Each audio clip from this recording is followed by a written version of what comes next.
আমার কথা বলার অভ্যাস বেশি, বাট সেটা হচ্ছে ক্যামেরার সামনে। না, এটা একটা অন্য টাইপের অনুষ্ঠান। আমি জানিও না কি টাইপের অনুষ্ঠান। আমি আমার মতো করে বলা শুরু করলাম। আমার কাছে মনে হলো যে আমার মতো অনেক মানুষ এখানে আছে, স্বেচ্ছাসেবী আপনারা। আমি শুধু একটা কথা বলে শেষ করি।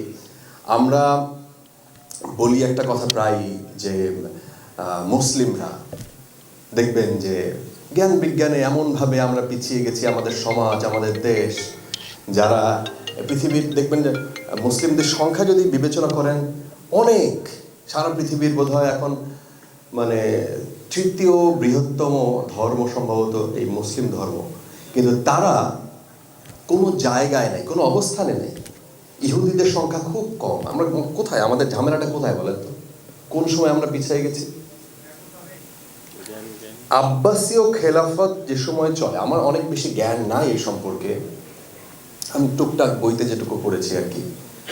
ওই সময় ইনফ্যাক্ট এমন ফতোয়া দেওয়া হয়েছে যে প্রতিষ্ঠানটার নাম কি ছিল, একটা রাষ্ট্রীয় পৃষ্ঠপোষকতা একটা প্রতিষ্ঠান, যেখানে দারুল হিকমা অথবা এই ধরনের একটা প্রতিষ্ঠান,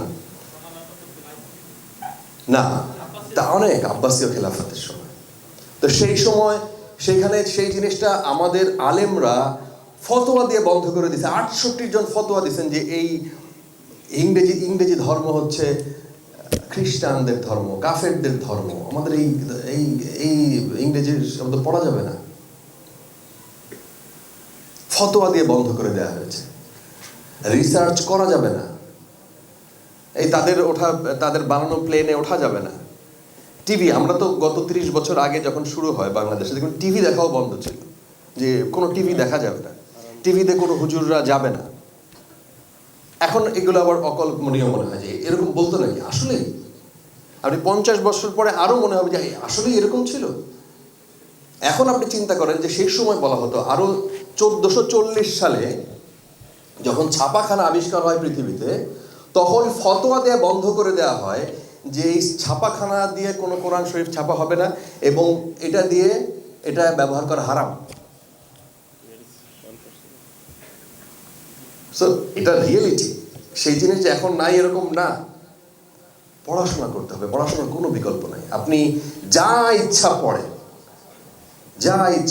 আপনি অন্য নিজের ধর্ম সম্পর্কে আগে জানেন, চাইলে অন্যের ধর্ম সম্পর্কেও জানেন, আপনার যা ইচ্ছা পড়েন, পড়াশোনার কোনো বিকল্প নাই।